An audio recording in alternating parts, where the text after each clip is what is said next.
मेरा नाम doctor R के वर्मा है। यहाँ पे मैं वर्मा नर्सिंग होम के नाम से अपना नर्सिंग होम चलाती हूँ। और ये हॉल जो है मेरे पति देव की देन है।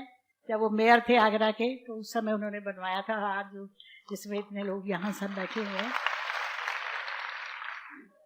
मेरा एक छोटा सा सवाल है और बहुत दिनों से घुमड़ता है अंदर कि आप सब लोग हर साल अपना एनुअल फंक्शन जो है मक्का मदीना मनाने जाते हैं, तो वहाँ हिंदू को, ईसाई को और धर्मों के लोगों को क्यों नहीं जाने की इजाजत है? जैसे आप लोग जाते हैं, क्या हम लोग नहीं जाते? वो हमारे लिए भी तो एक तीर्थ स्थल है। जब आप हिंदू मुसलमान में कोई फर्क नहीं समझते तो फिर वहाँ जाना हमारे लिए प्रोहिबिटेड नहीं होना चाहिए। डॉक्टर वर्मा साहिबा ने बहुत अच्छा सवाल पूछा और ये मेरी किताब में 10वां सवाल है, जो गलतफहमी नंबर 10 है।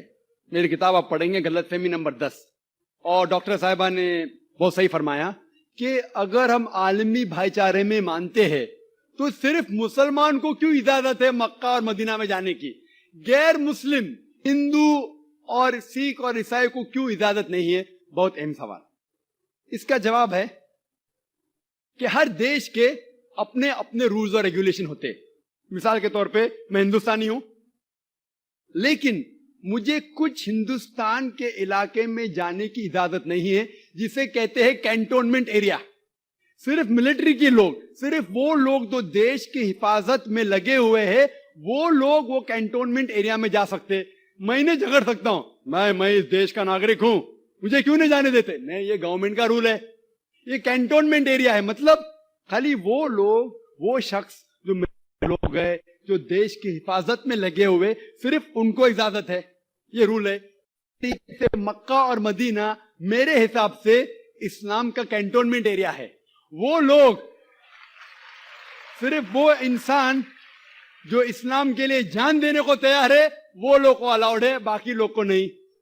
हम मानते हैं कि सब इंसान हमारे भाई है, भाईचारा के अंदर वो इंसानी भाई है, उसका हम एतराज नहीं करते, लेकिन सिर्फ वो भाई लोग अलाउड है जो इस्लाम के लिए जान देने को तैयार है।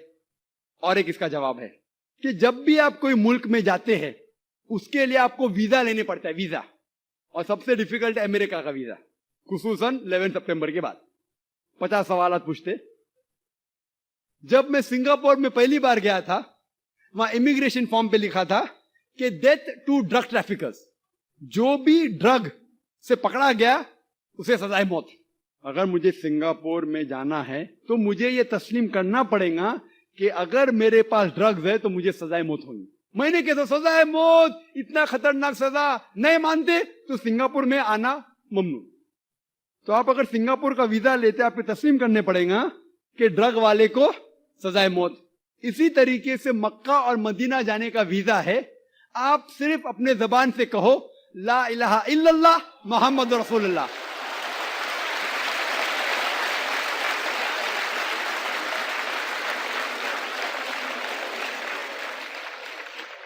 अगर कोई भी इंसान अपनी जबान से कहता है ला इलाहा इल्लल्लाह मोहम्मद रसूलुल्लाह, कि ना कोई माबूद है अल्लाह के सिवा और मोहम्मद सल्लल्लाहु अलैहि वसल्लम उसके पैगंबर है, कोई भी आपको रोक नहीं सकता मक्का और मदीना जाने के लिए।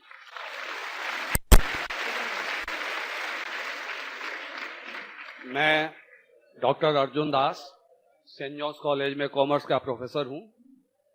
आपने कहा कि इस्लाम को समझने के लिए इस्लामी ग्रंथों को पढ़िए, मुसलमान को मत देखिए। हम आप जैसे नेक इंसान को कैसे न देखें, कैसे न सुने और आपकी कई हुई बातों पर कैसे न चलें। इस्लाम को समझना है तो मुसलमान को भी देखना पड़ेगा, अच्छे को भी तो खराब को भी। आप जैसे नेक इंसान को भी देखना पड़ेगा और लादेन जैसे या दूसरे टेररिस्ट हैं उनको भी देखना पड़ेगा, जो इस बात का दावा करते हैं कि वो इस्लाम को बचा रहे हैं और इस्लाम को बढ़ा रहे हैं। मेरा एक छोटा सा सवाल है। आपने अपनी तकरीर में शुरू में कहा कि इस्लाम में औरतों और मर्दों को बराबर के हकूकात हासिल हैं, और आपने नंबर भी दिए कि दोनों को 100 में से 80 नंबर, किसी पेपर में किसी को कम किसी को ज्यादा।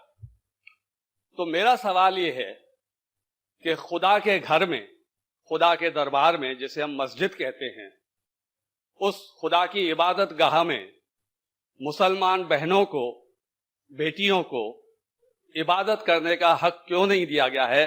وہ مسجد میں جا کر نماز کیوں نہیں پڑھ سکتی؟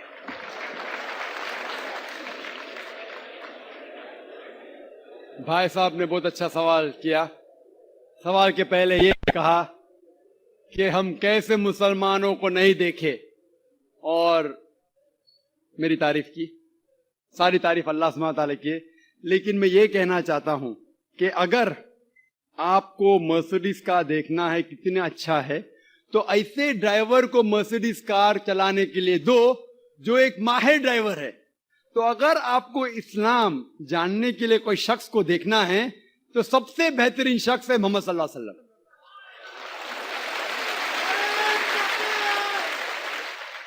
ذاکر نائک اسلام میں زیرو ہے، زیرو. اسی لیے میں تقریر میں ہمیشہ کہتا ہوں قرآن مجید کا حوالہ سورہ حجرات سورہ 49 آیت نمبر 13. تو آپ جا کے باہر بولو اللہ تعالیٰ فرماتے سورہ حجرات آیت نمبر 13. آپ باہر جا کے بولیں گے ذاکر فرماتے. ذاکر کی ویلیو اسلام میں زیرو ہے. ویلیو ہے اللہ اور اللہ کے رسول کی. لیکن آپ اگر میرے تقریر سے متاثر ہوئے تو ہمیشہ میں لوگ کو کہتا ہوں اگر آپ میرے تقریر سے متاثر ہوتے ہیں تو میرے تقریر کو ہو بہو ذاکر کو ہٹا کے تقریر کو ہو بہو کسی سے کہیں گے تو الحمدللہ ثم الحمدللہ.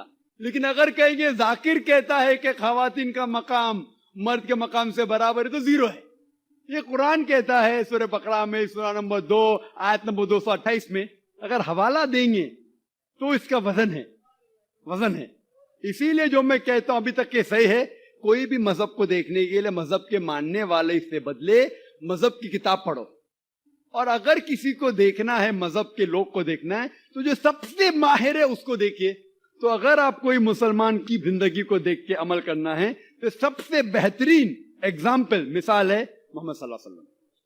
آپ کا سوال جو ہے کہ اگر خواتین اور مرد کے حقوق ایک ہے، ان کا معیار ایک ہے، تو اسلام کیوں خواتین کو مسجد میں آنے سے روکتا ہے؟ بہت اچھا سوال ہے. آپ قرآن مجید پڑھیں گے، قرآن مجید میں کہیں بھی نہیں لکھا ہے کہ خواتین مسجد میں نہیں جا سکتے. ایک بھی صحیح حدیث نہیں ہے جس میں یہ ذکر ہے کہ خواتین مسجد میں نہیں جا سکتے، بلکہ کئی حدیث ہے. آپ اگر صحیح بخاری پڑھیں گے جلد نمبر 1 جو آخری حدیث ہے 832 کی حدیث، اس میں محمد صلی اللہ علیہ وسلم فرماتے ہیں کہ do not prevent the female servants of Allah from entering the mosque. آپ خواتین جو مومنہ ہیں، اللہ سبحانہ و تعالیٰ کی بندیاں جو مومنہ ہیں، اسے مسجد میں جانے سے مت روکیے. کئی حدیث ہے جس میں لکھا ہوا ہے کہ مومن عورتوں کو مسجد میں جانے سے مت روکیے. لیکن کیونکہ خواتین کی ذمہ داریاں ہیں گھر میں بھی، انہیں مسجد میں جانا فرض نہیں ہے، کمپلسری نہیں ہے. مسلمان مرد کو جماعت میں پڑھیں گے تو 27 گنا زیادہ ثواب ہے. یہ صحیح بخاری کی حدیث ہے محمد صلی اللہ علیہ وسلم. اور مسجد میں پڑھنا جماعت میں اور بہتر ہے. لیکن خواتین کیونکہ ان کی ذمہ داریاں ہیں، گھر میں ذمہ داریاں ہیں، بچے کو دیکھنا ہوتا ہے، کھانا پکانا ہوتا ہے، تو ان کو مسجد میں جانا فرض نہیں ہے. لیکن